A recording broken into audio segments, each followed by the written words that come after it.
আসসালামু আলাইকুম। সবার আগে বাছাই করা 10টি আন্তর্জাতিক খবর জানিয়ে দেব। প্রথমেই থাকছে শিরোনাম। তবে তার আগে অনুরোধ থাকবে ভিডিওটিতে একটি লাইক দিবেন।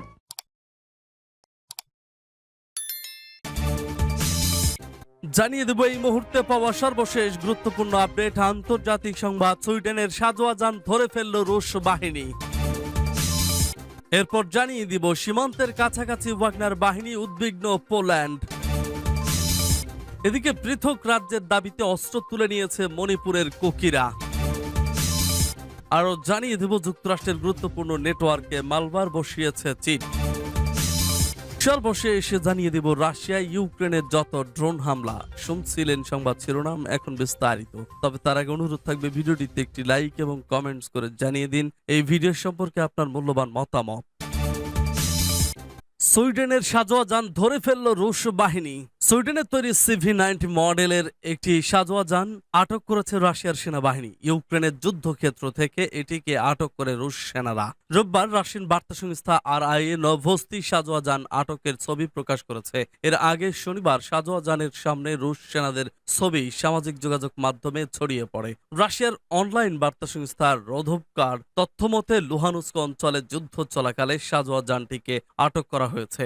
RIA নভোস্তির প্রতিবেদনে বলা হয়েছে, সুইডিশ এ সাজোয়া যানে রুশ রকেট লঞ্চার আঘাত আনলে ইউক্রেনের কমান্ডার নিহত হন। এ সময় বাকি সেনাদের পালিয়ে যায়। সাজোয়া যানে হামলার ছবি প্রকাশ করেছে রাশিয়া। বার্তা সংস্থার ফুটেজে দেখা গেছে রুশ বাহিনীর হামলায় CV-90 মডেলের সাজোয়া যানটিতে একটি ছিদ্র হয়ে গেছে। ফুটেজে যানের ভেতরে অংশ দেখানো হয়েছে যেখানে ইউক্রেনীয় সেনাদের বোঝার সুবিধার্থে বিভিন্ন চিহ্ন ইংরেজি থেকে রুশ ভাষায় অনুবাদ করে দেওয়া হয়েছে। এই সাজোয়া যানটি 1993 সাল থেকে সুইডিশ সেনাবাহিনী ব্যবহার করে আসছে। এটিতে 40 মিলিমিটারের একটি কামান ও 30 মিলিমিটারের একটি প্রজেক্টাইল প্রতিরোধক বর্ম রয়েছে। সুইডেন চলতি বছরের জানুয়ারিতে ইউক্রেনকে এই সাজোয়া যান দেওয়ার ঘোষণা দেয়। এরপর জুলাইয়ের শুরুতে যানটি পৌঁছানোর কথা জানান ইউক্রেনের প্রতিরক্ষা মন্ত্রী আলেক্সি রেজনিকভ। মনিটরিং ওয়েবসাইট ওরেক্স জানিয়েছে, কিয়েভে মোট 50টি সাজোয়া যান পাঠিয়েছে সুইডেন। যুদ্ধ চলাকালে রাশিয়া সুইডেনের এই সাজোয়া যান ছাড়াও পশ্চিমাদের বিভিন্ন সরঞ্জাম আটক করেছে। এরই মধ্যে সম্প্রতি যুক্তরাষ্ট্রের তৈরি যুদ্ধযান ও ফ্রান্সের AMX-10 ট্যাঙ্ক রয়েছে। আটককৃত এসব যান মস্কোর প্যাট্রিয়ট পার্কে প্রদর্শনের জন্য রাখা হয়েছে। উল্লেখ্য, ইউক্রেনে বিদেশি অস্ত্র সহায়তার নিন্দা জানিয়ে আসছে রাশিয়া। তাদের দাবি এর মাধ্যমে কেবল যুদ্ধ দীর্ঘায়িত হবে, কিন্তু সামরিক অভিযানের লক্ষ্য অর্জনে এসব সহায়তায় কোনো বাধা হবে না। মস্কোর দাবি, যুদ্ধ যুক্তরাষ্ট্রে ইউরোপীয় ইউনিয়ন সহ তাদের মিত্ররা অস্ত্র সহায়তার মাধ্যমে ইউক্রেনের পক্ষ নিয়েছে। সীমান্তের কাছাকাছি ওয়াগনার বাহিনী, উদ্বিগ্ন পোল্যান্ড। পোল্যান্ড সীমান্তের দিকে এগোচ্ছে রাশিয়ার সশস্ত্র ভাড়াটে ওয়াগনারের শতাধিক যোদ্ধা। তাদের গতিবিধির কথা জানিয়ে উদ্বেগ প্রকাশ করেছেন পোলিশ প্রধানমন্ত্রী মাতেউস মোরাউইকি। যোদ্ধারা অভিবাসী ছদ্মবেশে পোল্যান্ডে প্রবেশ করতে পারে বলেও সংখ্যা প্রকাশ করেছেন তিনি। শনিবার সংবাদ সম্মেলনে পশ্চিমা সামরিক জোট ন্যাটোর অন্যতম শক্তিধর এদেশের প্রধানমন্ত্রী বলেছেন, আমাদের কাছে তথ্য রয়েছে ওয়াগনারের শতাধিক যোদ্ধা বেলারুশের গ্রোডনো থেকে শোয়াওয়ালকির দিকে অগ্রসর হয়েছে। পরিস্থিতি এখন বিপজ্জনক হয়ে উঠেছে জানিয়ে মাতেউস বলেন, ওয়াগনার সেনারা সম্ভবত বেলারুশ সীমান্তরক্ষীদের ছদ্মবেশে থাকবে। সেই সঙ্গে অবৈধ অভিবাসীদের পোলিশ ভূখণ্ডে প্রবেশ করানোর পাশাপাশি পোল্যান্ডকে অস্থিতিশীল করতে সহায়তা করবে।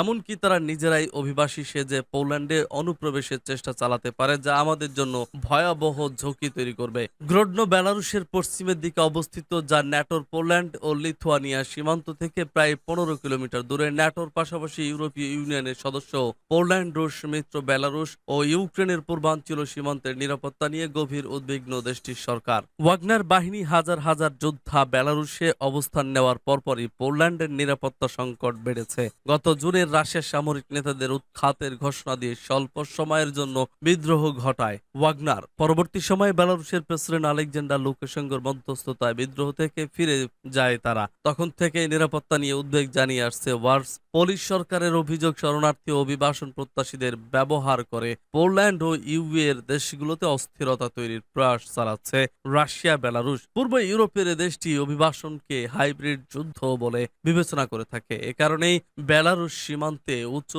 প্রাচীরও নির্মাণ করেছে। পোলিশ কর্তৃপক্ষ বলছে, এবছর এখন পর্যন্ত বেলারুশ থেকে 16,000 বার সীমান্ত পাড়ি দিয়ে পোল্যান্ডে ঢোকার চেষ্টা চালিয়েছে অভিবাসীরা। মিনস্ক সরকার ওইসব অভিবাসীদের পোল্যান্ডে ঢোকাতে চেয়েছিল। সূত্র CNN। পৃথক রাজ্যের দাবিতে অস্ত্র তুলে নিয়েছে মণিপুরের কুকিরা। ভারতের মণিপুর রাজ্যে গত মে মাসে সংগঠিত সাম্প্রদায়িক দাঙ্গায় 180 জনেরও বেশি মানুষ নিহত হয়েছে। প্রধানমন্ত্রী নরেন্দ্র মোদী যখন সেপ্টেম্বরে G20 শীর্ষ সম্মেলন আয়োজনের এবং আগামী বছর সাধারণ নির্বাচনে প্রতিদ্বন্দ্বিতা করার প্রস্তুতি নিচ্ছেন, তখন এই দাঙ্গা তার শক্তিশালী ভাবমূর্তিকে মারাত্মকভাবে ক্ষতিগ্রস্ত করেছে। রাজ্যের মেইতি সম্প্রদায় এবং কুকি উপজাতিদের মধ্যে তিক্ত লড়াই মোদির জন্য এখন বিব্রতের কারণ হয়ে দেখা দিয়েছে।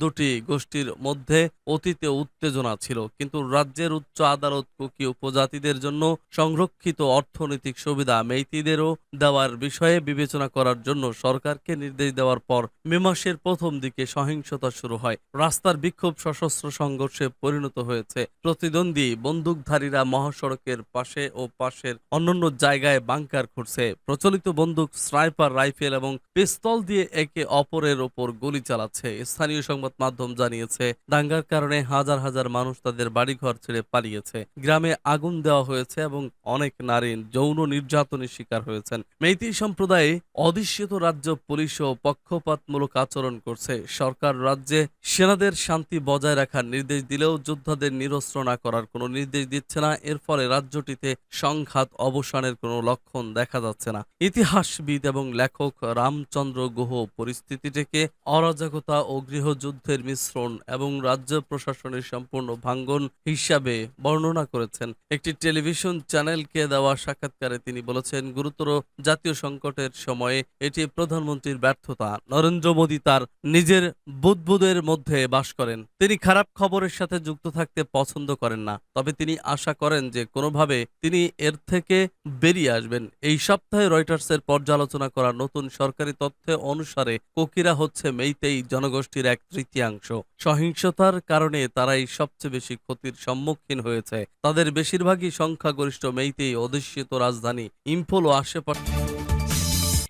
যুক্তরাষ্ট্রের গুরুত্বপূর্ণ নেটওয়ার্কে মালওয়্যার বসিয়েছে চীন। যুক্তরাষ্ট্রের জ্বালানি ও যোগাযোগ খাতের নেটওয়ার্কে মালওয়্যার স্থাপন করেছে চীন। এসব মালওয়্যার টাইম বোমা হিসেবে কাজ করছে ও যে কোনো সময় সংশ্লিষ্ট নেটওয়ার্কের কার্যক্রম বাধাগ্রস্ত করতে পারে, এমনটি বিশ্বাস করে জো বাইডেন প্রশাসন। গোয়েন্দা ও নিরাপত্তা কর্মকর্তাদের উদ্ধৃতি দিয়ে শনিবার নিউ ইয়র্ক টাইমস বলেছে, মালওয়্যারটি সম্ভবত চীনের পিপলস লিবারেশন আর্মিকে মার্কিন সামরিক অভিযান ব্যাহত করার ক্ষমতা দিয়েছে। বিশেষ করে ভবিষ্যতে তাইওয়ানের বিরুদ্ধে বেইজিং এর সামরিক অভিযানের বিপরীতে যুক্তরাষ্ট্রের পদক্ষেপ নিতে গেলে এ মালওয়্যারটি ব্যবহার করা